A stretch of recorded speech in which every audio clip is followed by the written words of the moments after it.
The planer project is wearing down. Just a couple more videos. In this video, we're going to be wrapping up all of the work on the motor control box and getting it mounted on the planer.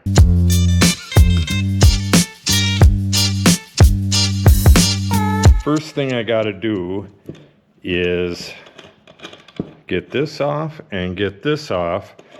We're going to lightly sand this and we're going to paint it. Then I'm going to bake this for probably 3-4 hours at a lower temperature. I'm hoping that it doesn't affect this stuff at all. I'm probably going to go with like 100 degrees for 3 or 4 hours, which will bake the paint and get it cured enough so that I can use these little stickers here. I'm going to put these on the underside of here, and if I just paint this and wait a day or two, the paint will not be cured, and these stickers are going to stick to uncured paint, and they'll probably pop off within a little bit. What I got to do, I'm going to be mounting the Wixie control module. Let me show you that real quick. I'm going to be mounting this right here, and I have angled plugs. It's going to plug, and I have angled plugs, these right here. Those are going to go down, and underneath this, let me show you that. The Wixie control will be facing that way. The wires are going to go down and under, and then I may have to loop it a couple times, but it's going to connect to the Wixie control.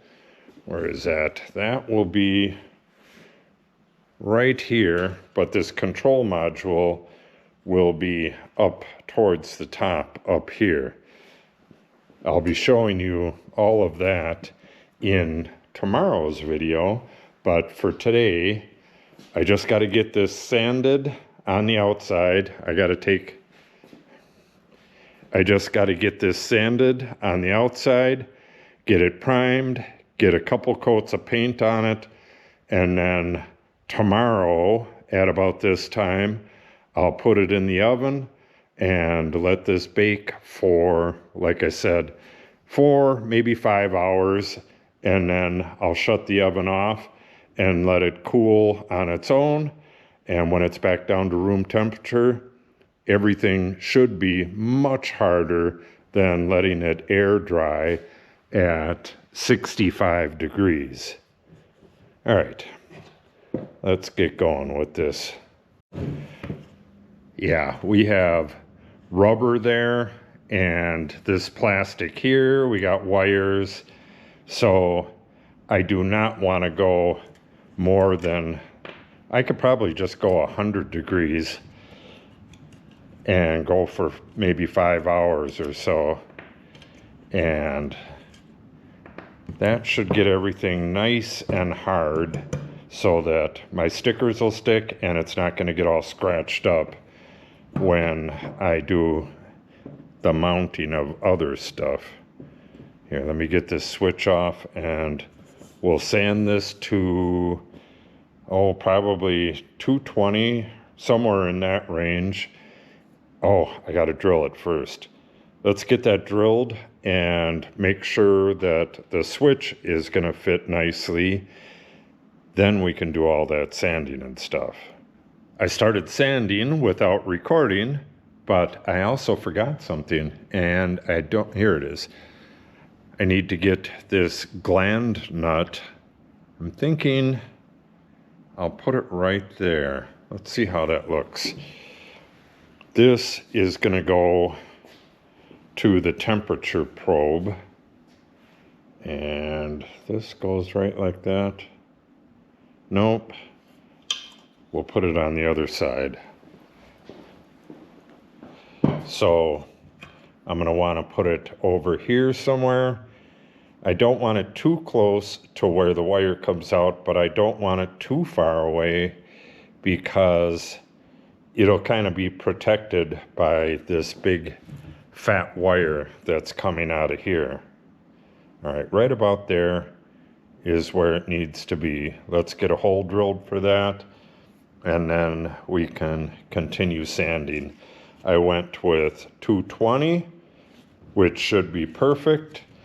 And yeah, I'm hoping that the contact adhesive doesn't react with the temperature when I bake this, but it shouldn't.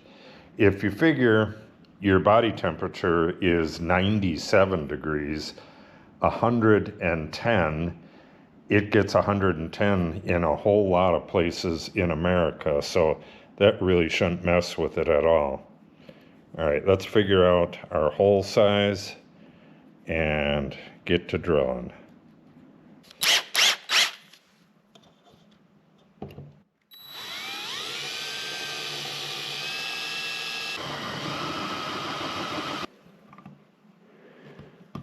There we go.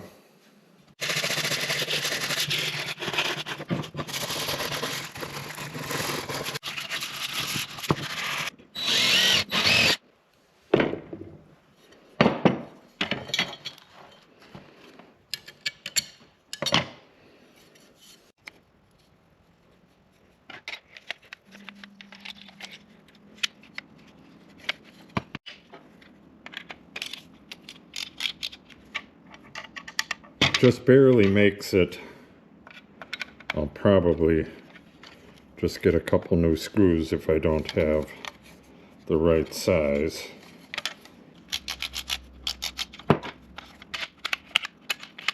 All right. Doesn't hit anything on the inside. And this, I put a little arrow on there. This will go in right there, and you've seen the switch in there. Now it's going to look pretty nice. All right, let's get this off of there and get this, well, I got to sand this and then we'll get it painted real quick.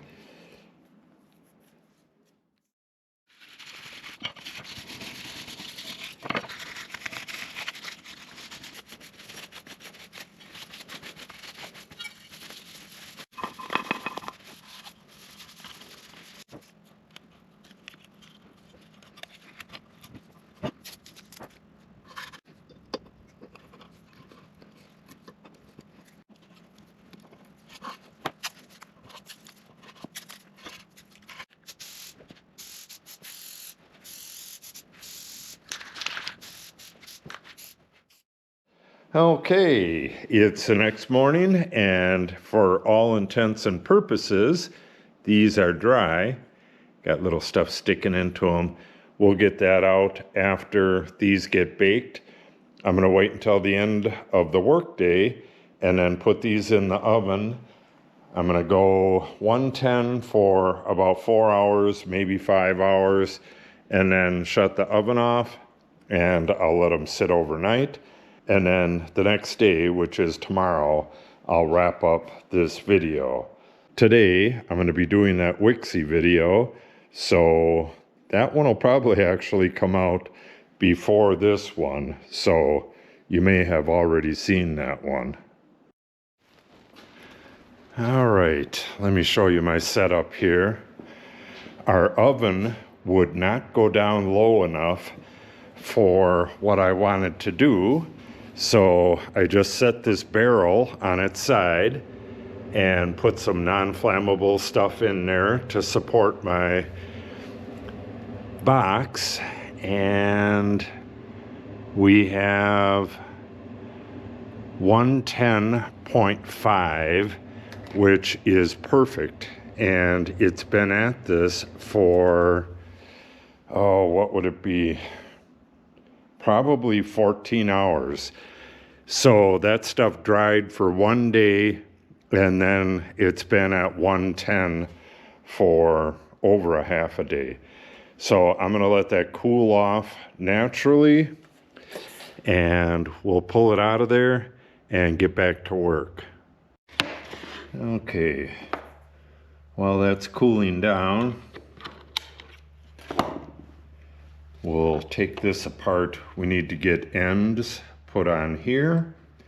One end will connect to another wire, and well, this will connect to the switch, which is here. So either a spade or a round end on that, and then this will get a spade lug.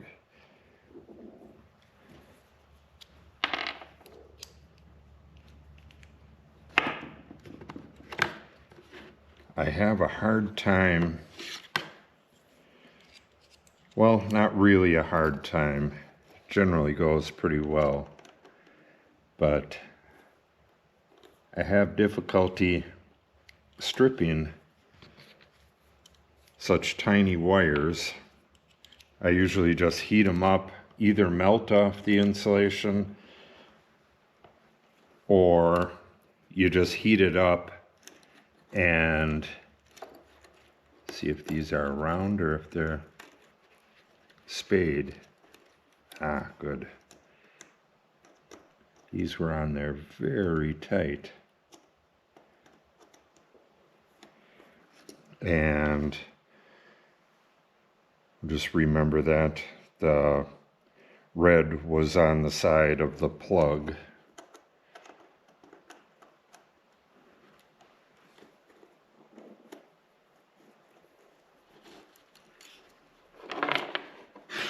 All right. Yeah, I need to shove these through here. I may have to bend them a little bit and then unbend them when I'm done. And I'll have to put some tape on here. I'll show you how this all works in a little bit. This is going to get glued to the motor and it's going to hoop up a little bit and through here into the control box. But for now, we got to get ends on these two. If any of you out there know of a stripper that works on this size wire, I'm gonna guess this is 24 gauge maybe. Let me see what this says. Red 22 to 16, so maybe this is 22 gauge.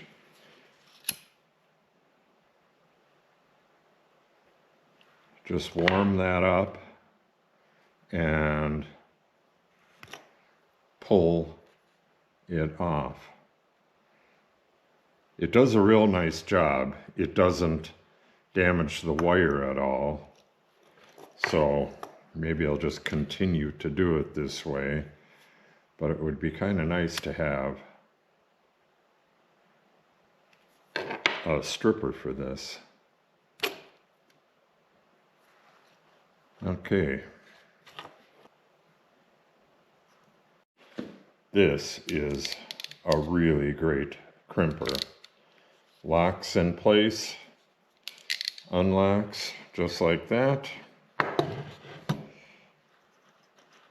So this has a closed end, so you just push it up nice and tight against there, and the red one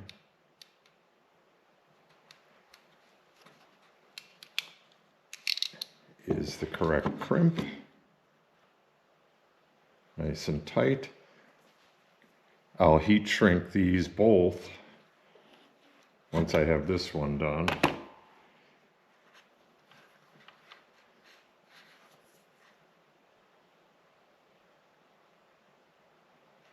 That's pretty good right there.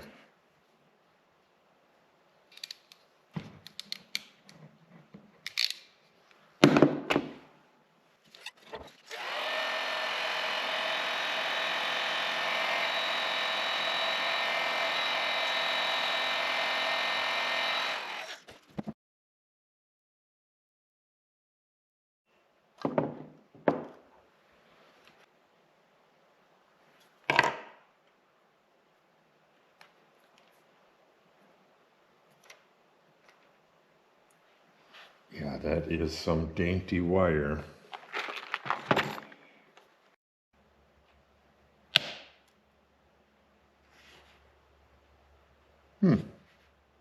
All right, it's working. First click, lowest setting. We are at 150. All right. It's working. Okay, now I got to try to get these through the gland nut here. And I got to glue this. That's still kind of warm. I got to glue this to the motor. Yeah, that won't fit through the gland nut. And I believe these will. Yeah, there we go. See, it's a little too small. So I'm going to put some self-adhesive, or not self-adhesive, I don't know what the heck that's called, but it's the silicone tape that sticks to itself, but it doesn't have adhesive on it. Oh, I forgot. I got to get this on there. Won't go through here. Ah, idiot. This is that silicone tape. You peel off that side and you wrap it around itself and it'll stick to itself, but this part underneath the plastic there, there's no adhesive there. It just sticks to itself. If you've never seen this before, I use this on my ducts to seal the joints between the pipes, and I just use silicone on the little gaps and stuff. Okay, so I really need this in place before I install this. Now that I know this works, got to do a little bit of disassembly.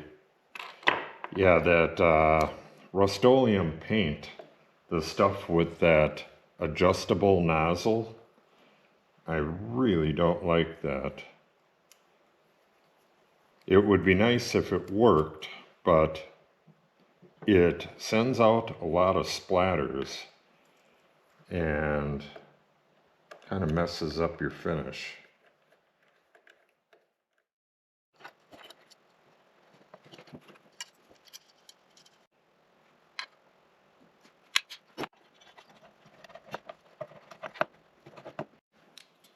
What a dummy. I just noticed this now. We have a real two tiny little strippers on my normal tool. Let's see how well this works. I decided to just get it done. Yeah, that worked. Wow. Yeah, I never work with this real tiny wire, so I never had a need for it, but that's 18, 20, and 22. You learn something new every other day. All right. Let's get a lug on there. When I put this gauge in there the first time, it's real hard to get in there. You could see this cover's a bit scratched up from that. I put it in upside down. I had to take it back out and put it back in, but now everything's good to go. Just remove some of this masking and get the wire on here. And then we can mount this on the machine. I'm going to lightly sand this with 400 grit, and I'm going to mist it with paint once this is all nice and dry. I'll do that in a week or two. Right now, I'm just going to forge ahead. I really need a planer. And with all of my recent sickness, this project is taking way too damn long. I drilled these holes a while back, and now I'm tapping them out.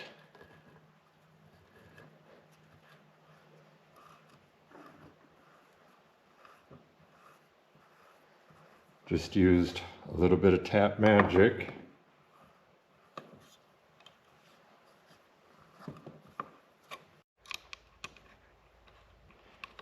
These are 632 screws.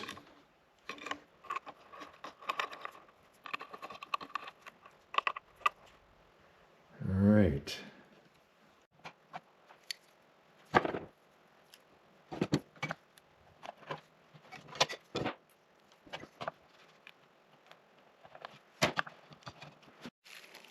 Now for the power cord.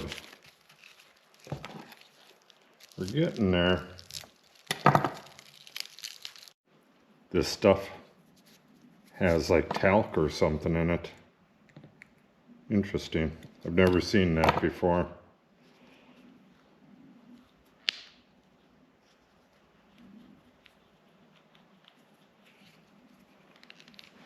Man, this shit's getting all over the place. Look at all that.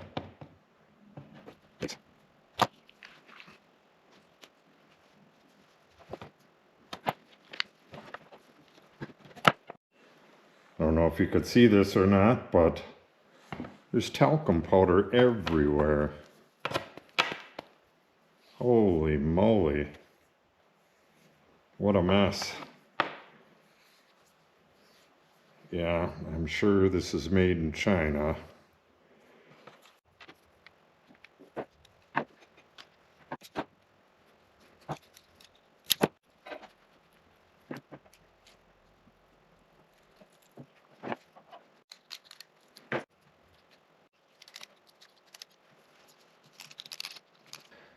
I have just a single wrap of that silicone on there, and that should tighten it up. I do not want this to be loose. Let's tighten that nut up.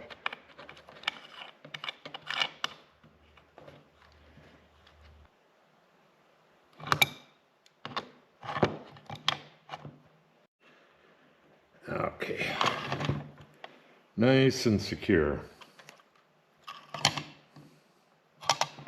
Okay, now for the switch.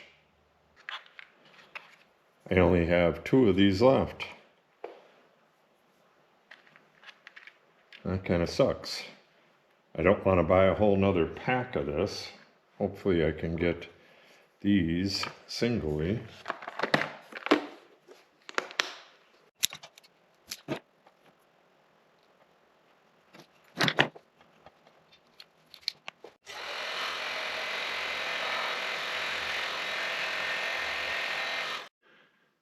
This stuff is pretty self-explanatory, but I'll explain it real quick anyways.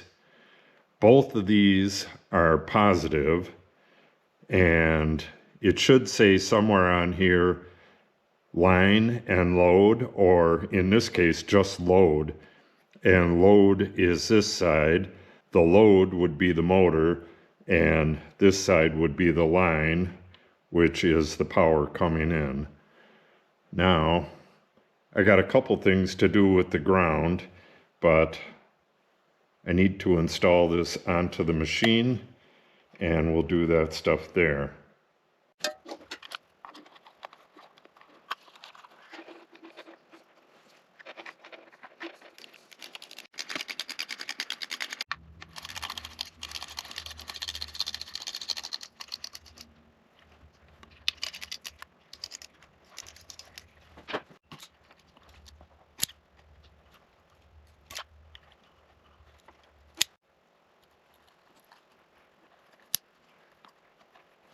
Let me show you what I'm doing before I wrap this up.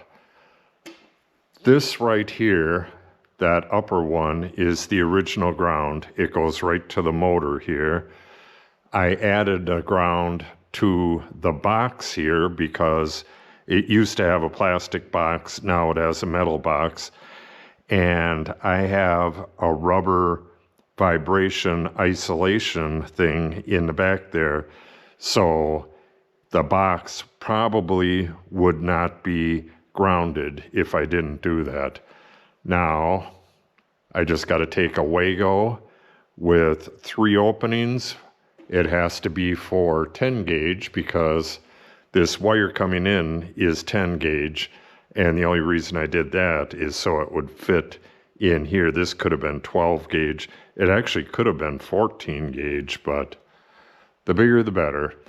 All right, so I'm going to connect these 3 grounds together, and then these 2 power are going to go to the back of the switch. Then I can close this thing up, and I believe that's it.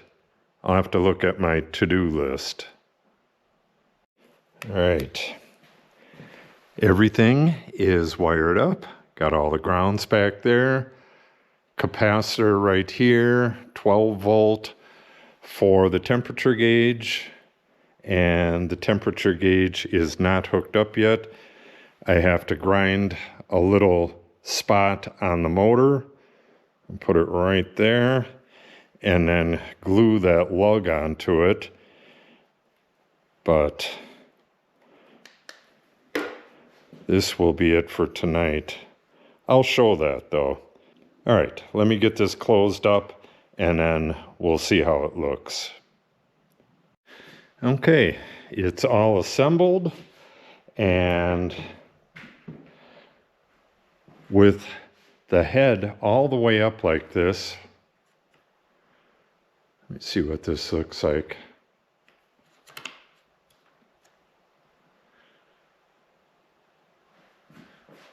Oh, I gotta connect it.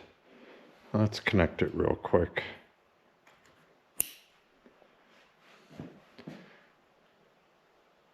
I want to see what this looks like. I can switch this other way and have it at more of an angle.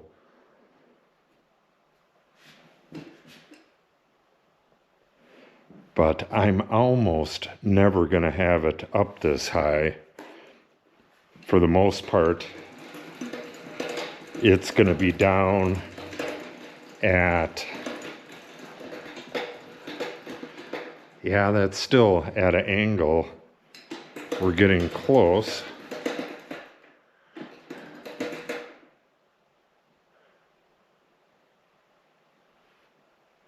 What are we at? We're on millimeters.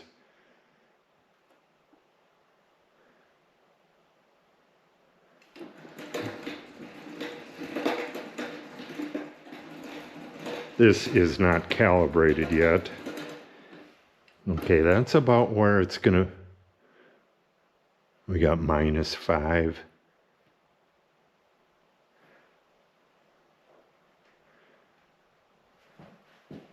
Okay, so looking at this like this, we're at an angle.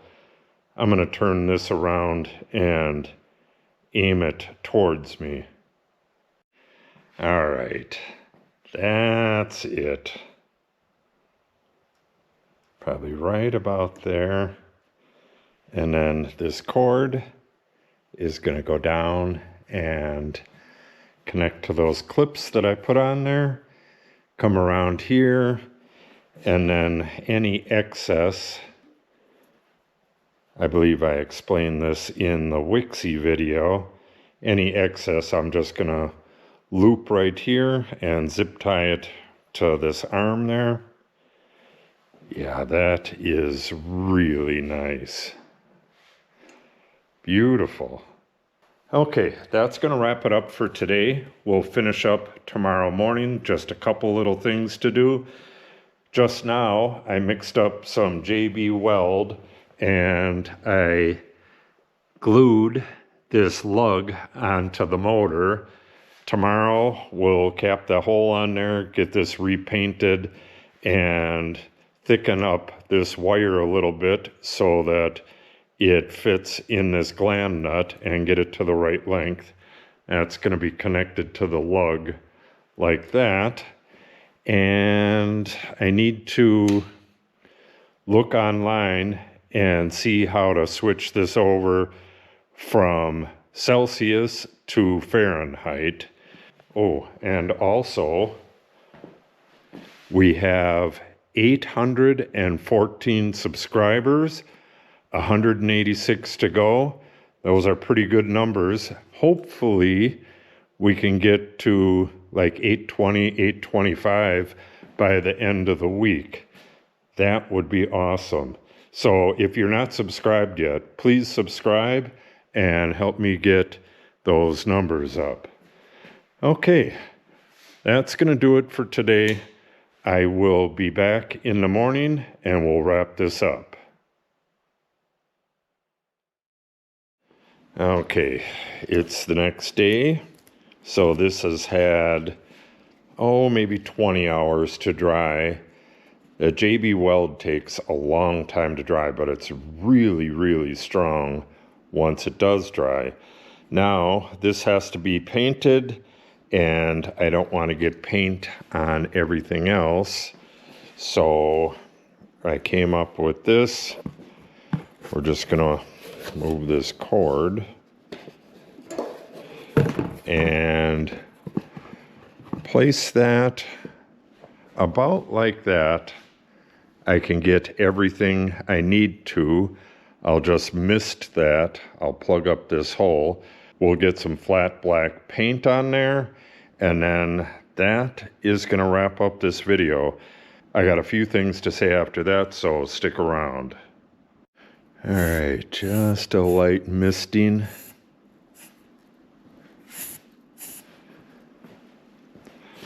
And I'll come back. Oh, I don't know if I need another coat. That'll probably do it.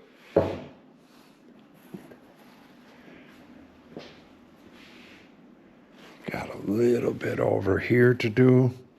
I'll just grab a piece of cardboard to mask that.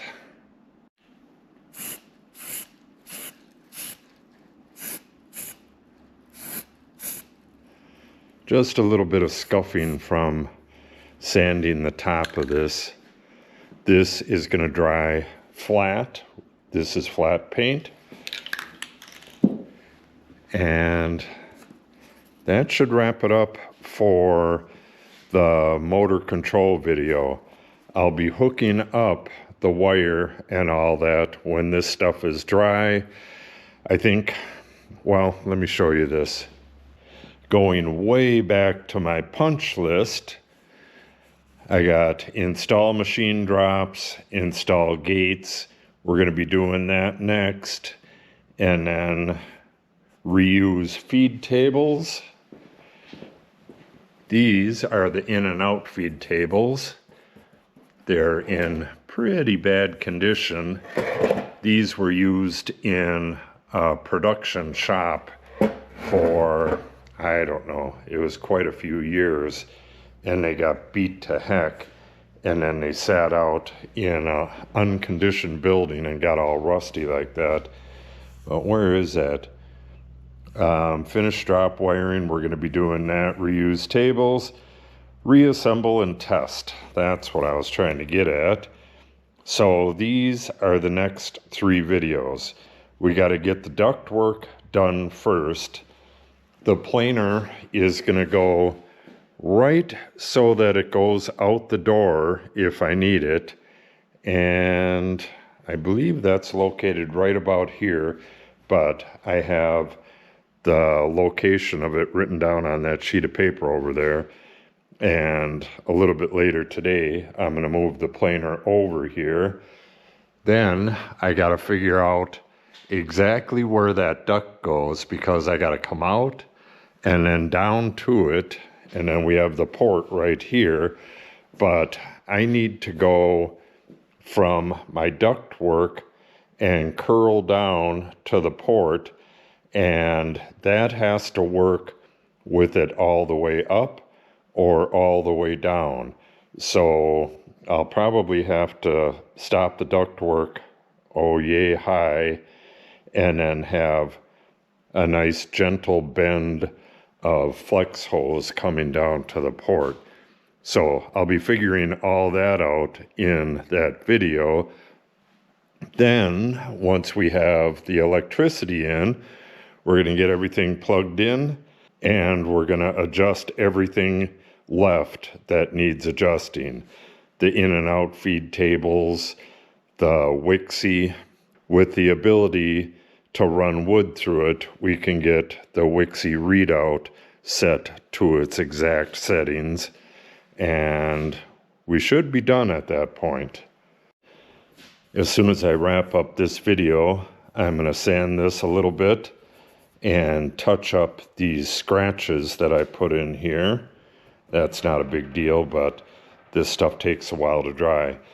I'm not going to get any paint by these mounting holes, so I'll be able to put this on right away. And one last thing about our box here. This, I went to see how to change this to Fahrenheit, and it doesn't change to Fahrenheit. They just sent the wrong unit. I looked at the order on Amazon, and it says Fahrenheit, but they sent me a Celsius unit. So that kind of sucks. I'll have to deal with Celsius for a while. Eventually I'll replace that. And start, stop. Everything is working. Well, as far as I know, we'll have to put some electricity to it before we know that everything's working, but that's the end of the work on this box until we do the final video where I wrap up all the details. So make sure that you're subscribed. We're up to 817 subscribers, trying to get to 1,000. Got 183 to go. And with any luck, we'll get that by the beginning of summer, and we should be off to the races. Once the planer is completely done, which is within a few days now, we're going to get back to the other work and get this shop completely done, and we're going to start on some pretty interesting projects. So make sure you're subscribed and come back to see that stuff.